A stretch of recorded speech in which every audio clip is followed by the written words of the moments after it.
live from the Dunkin Latte Lounge. All right, welcome to the Dunkin Latte Lounge. Of course, my name is Garrett from Elvis Duran and the Z100 Morning Show. I love opportunities like this because we get to introduce you to artists that you might not know or you might already know, and then you can be like, why am I watching this? But point being, we welcome new artists into the Dunkin Latte Lounge. Like today, Dave Cavalier from Chicago, Illinois, now LA-based. Welcome to the show. Hey, man, thank you so much for having me. It's a pleasure to be here. All right. So, Dave, I want to jump right into it because you hear the stories of where'd you get started? How'd you get started? But reading up on you, apparently, right out of the womb, you knew what you want to do, and that was to make music. Yeah, I was really blessed. I mean, there was music that was kind of all around the family. See, I grew up and I wanted to be in the NBA. You know what I mean? I wanted to be a firefighter. How'd that work out, Gary? How'd that work out? Not so well. I mean, you can argue.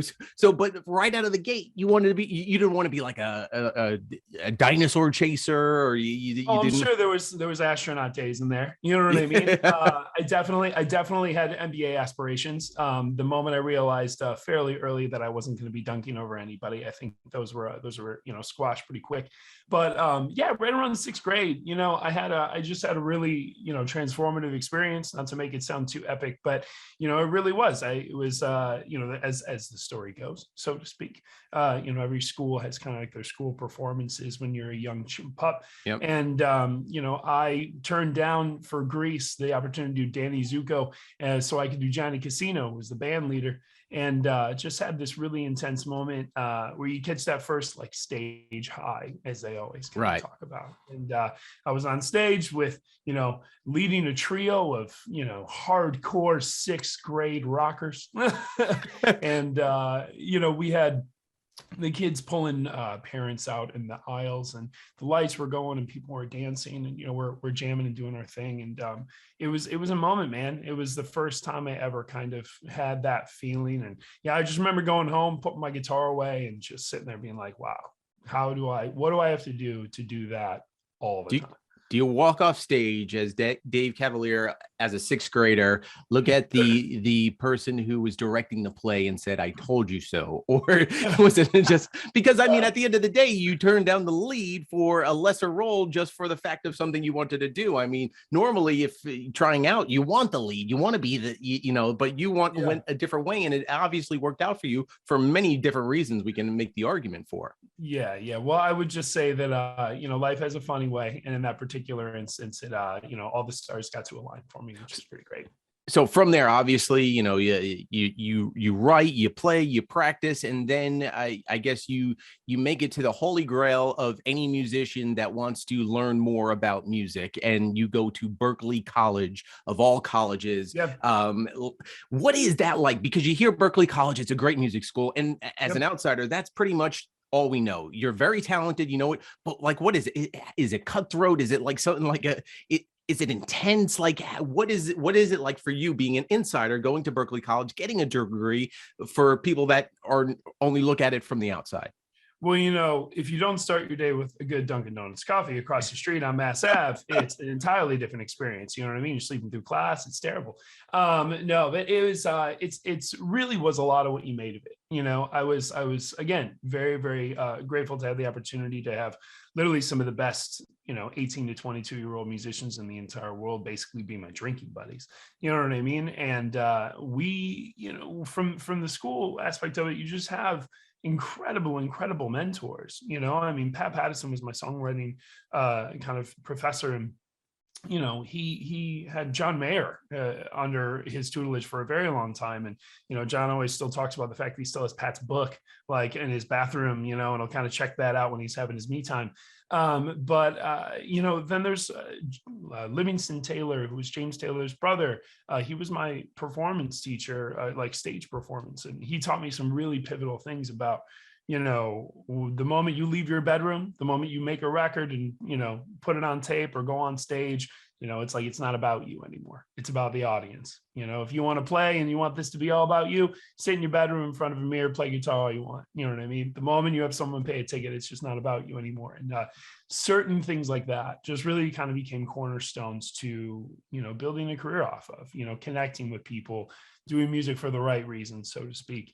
And I think had I gone to any other, musical institution, maybe I would have become a better musician, but I don't think I would be as much of a professional as I was able to become because of the people I was around and the instruction I was able to get over there.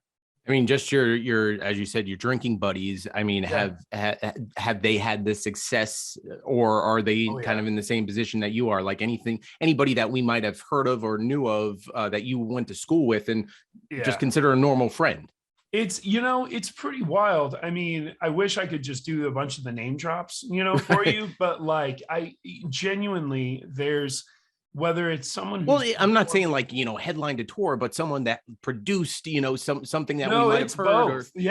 It's wild. I mean, like, because you flip on like American Idol and you'll see one of your finalists on American Idol and you'll be like, that's my homie. Or you'll see someone who's playing drums, and like Jay Leno's band or something like that. And you're like, oh, that's a buddy. And then these things, someone will pass through LA where I'm based now and they'll be on tour, and oh, that's my old bandmate Ryan, we catch up for a little bit. So it's like all these kinds of music has so many different kind of areas of how you can become a professional. And I think one of the coolest things is I've seen a lot of my friends kind of chase down all those different avenues. All right. So you graduate from school. Do you do what normal people do? Go straight back home to live with your parents before you make the trek out to LA? Or do you go, you know what? Got my degree, LA, here we go. Well, I was lucky too in the way where I'm from Chicago. So I was from a big city. So it was very easy to see, going home as not being like all respect to, smaller towns around the country, but it's like, I got to go back to a big city. There was a music scene that was established to an extent, so I could really enjoy myself cutting my teeth there. Jim Peterick, he wrote Eye of the Tiger, Hold On Loosely, all these other really long classics, Vehicle and things. We became acquainted, became friends. He became my producer. And then once I actually made kind of a demo under his tutelage in Chicago, that was kind of when I knew that was like my ticket to ride. I was like, okay, I can take this to LA. Now for you, like guitar, I mean, the way that your music is, titled right now is LA Blues. But I mean, if LA in Chicago is known more for hip hop, and yes, there is the punk rock scene, Fall Out Boy and bands of sorts, Lollapalooza. But like growing up, I'm sure it wasn't easy where it was like, hey, listen, I got good music. It might not be hip hop, but I have good music. Did you see that as not a battle, but more of a struggle to get your music heard because everybody was just known, like, you come from Chicago, I'm automatically going to think you have hip hop in you? Yeah, I think I love to challenge myself musically. So I don't think it's a stretch for people who've heard my music to know that like I blend genres in a way that I hope to find be a bit unique. So, and you hear that, 100%. Yeah, no, I appreciate it. And so honestly, it always feels like I'm selling cupcakes in a steakhouse. Like, it is just, no matter where I go, well, there's a little bit of hip hop in there because there's a lot of swag. But then there's totally my blues roots. I grew up stealing my brother's like Nirvana, Soundgarden, Pearl Jam records, so there's definitely, a lot of distortion and guitar in there. And when you put it all together, at the end of the day, I want, it sounds a bit cliche, but it's like, I want you to hear me. I don't want you to necessarily hear, my iteration of X, Y, or Z artist. I want you to be like, man, that sounds like Dave, Well, let's talk about Dave too. So you move out to LA, you work on your music, and let's talk about this sound of quote unquote LA blues. Like, I mean, I love it because it's not one thing that, I could describe it. It's one of those things that you obviously invented, a term, and which is great because everybody falls into those bubbles of, you're this, you're that. So how would you describe LA blues to those that might be unfamiliar? Well, sort of thematically where it kind of came about was like, again, I grew up with these really, really classic tropes in Chicago about, blues, heartbreak, life being really difficult and kind of beating you down. And then the blues are always kind of this musical solution to dealing with those issues or emotions, right? In LA, you have a lot of the same things, but like your girl doesn't just leave you. She leaves you for a dude because he has a Ferrari. Life isn't just beating you down because life's hard. I only got a Prius. And... Yeah, exactly. There you go, man. Hey, right now with gas prices, I'm all about it. But like it's, in LA, life isn't just hard because it's just like life is hard. Life is hard because you're in this cutthroat city. You're in this place where everyone is trying to find themselves and everyone's from somewhere else. Or they smack you. Yeah, dude. Everyone has a story. I love this one line where someone's like, New York will kill you from the outside in, but LA will kill you from the inside out.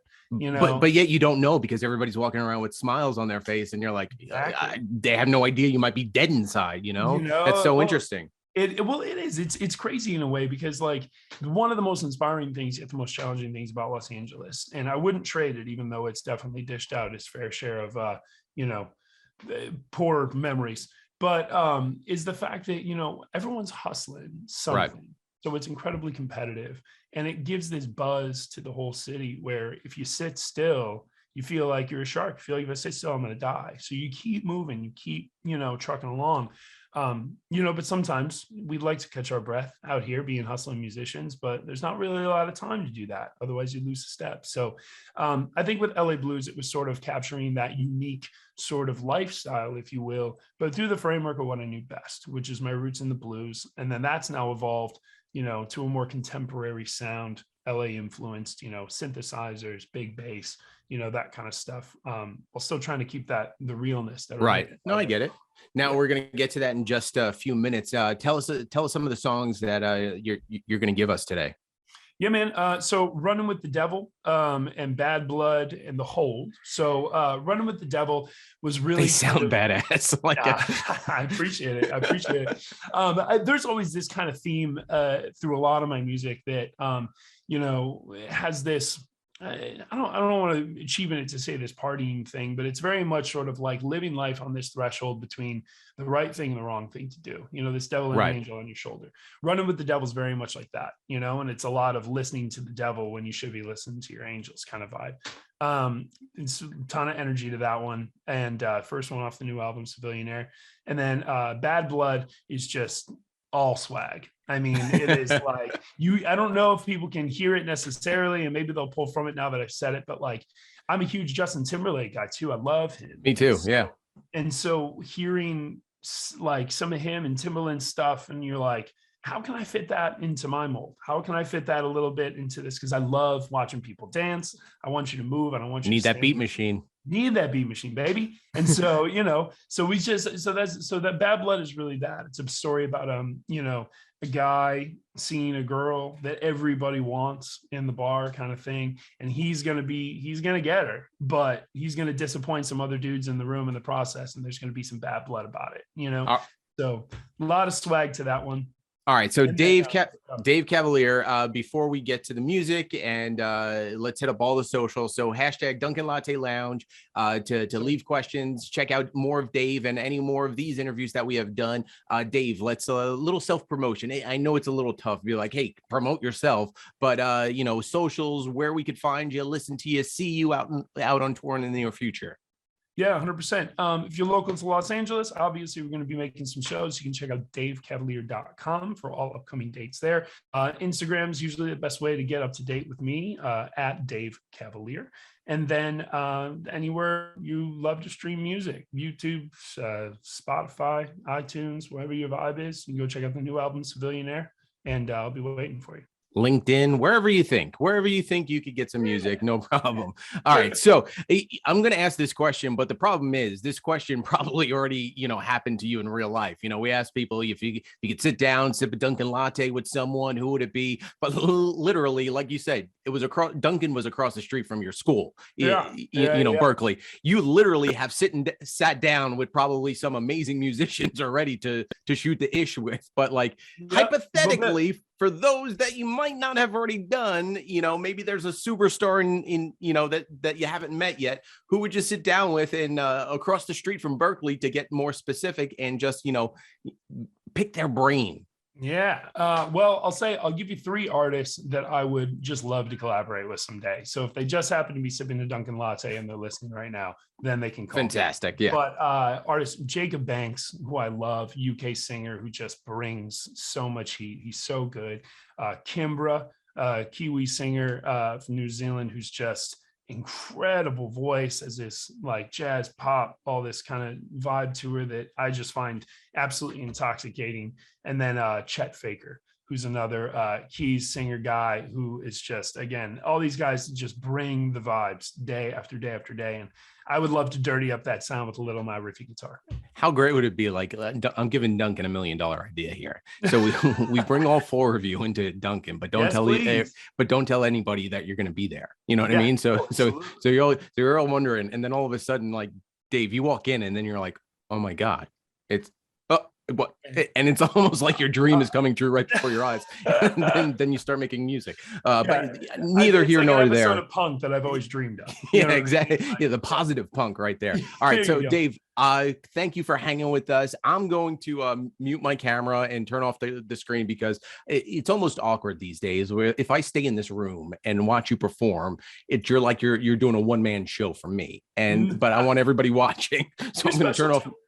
I'm going to turn off my camera. Thank you for watching the Dunkin Latte Lounge. Dave Cavalier, pleasure as always. The door is always open, and hope to see you on the road very, very soon. Appreciate you, man. Thanks so much.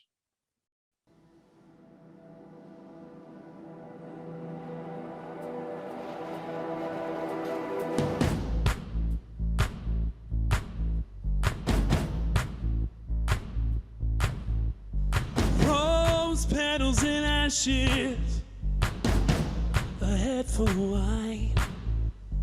Tell me your secrets, and I'll tell you mine. 'Cause I've been getting better and getting worse. It never mattered until it hurt. Yeah, I need a friend of mine. Now I can hear her calling in the dead of night. Say what you're doing, I said playing with fire. It'll be here on the double, can't sing no. Addicted to the trouble, can't let go.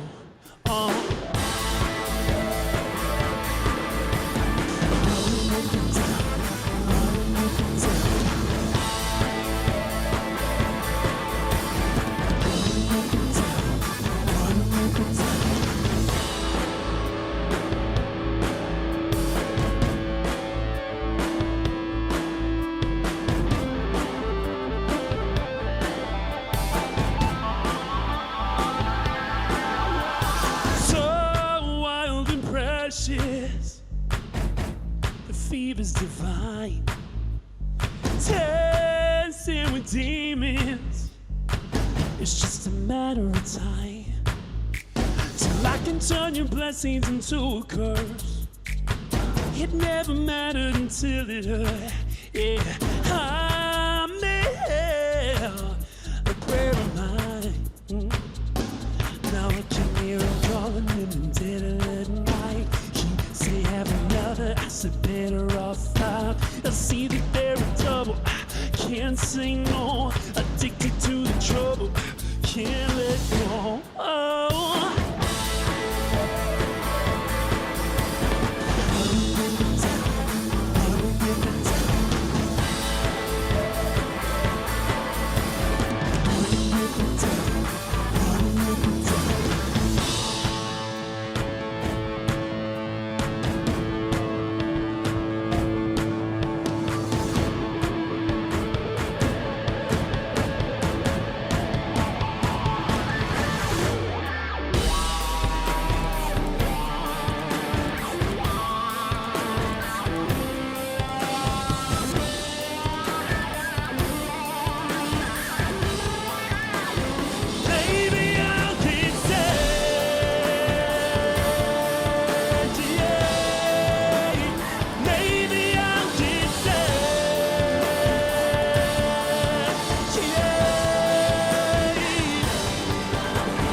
places and you want a lot of crowns. There's a grace upon your face, tears trickle out your mouth. No, this is going down.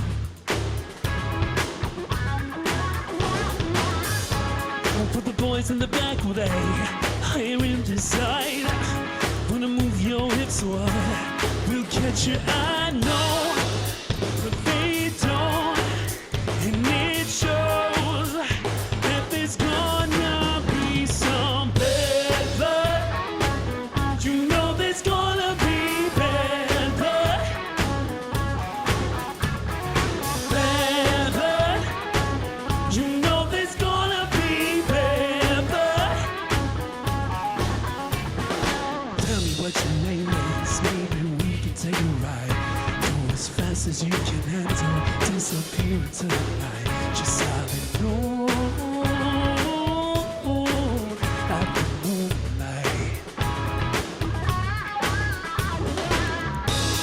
The boys in the back, well, they are in pursuit, trying to say goodbye, speaking because they know they have to, but they won't.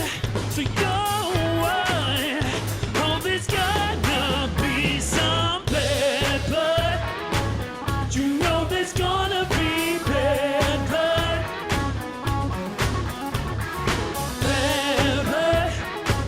You know there's gonna be bad blood.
Ball of a cigarette, it's dark as a silhouette. I'll be a marionette, kicking like internet. Faking the feeling at dawn, sinking, I'm thinking, but maybe I'm lost. Dreaming, I'm leaving and trying to move on. Then I wake up, I'm alone. I can't decide what's wrong or what's right with this loud voice inside that won't let go. You got a hold on me, can't get a hold on you.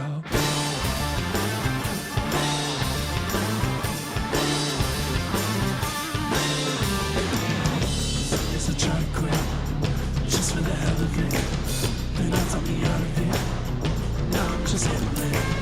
Tequila, whiskey, or wine, bottles are telling me everything's fine. I need something on to survive and say it's okay. I know it's a lie. I'm terrified.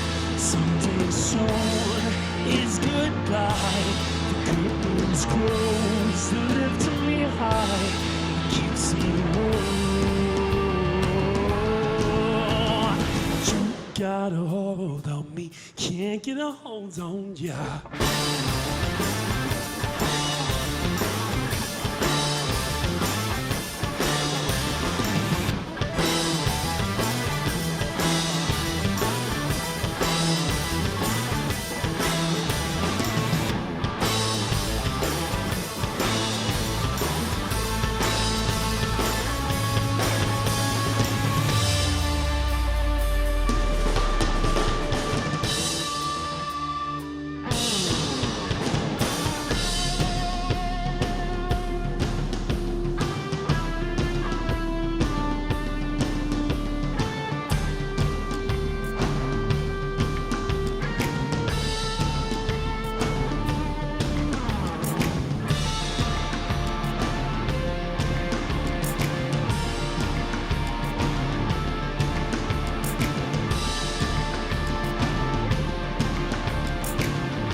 Shake it or hold on, yeah.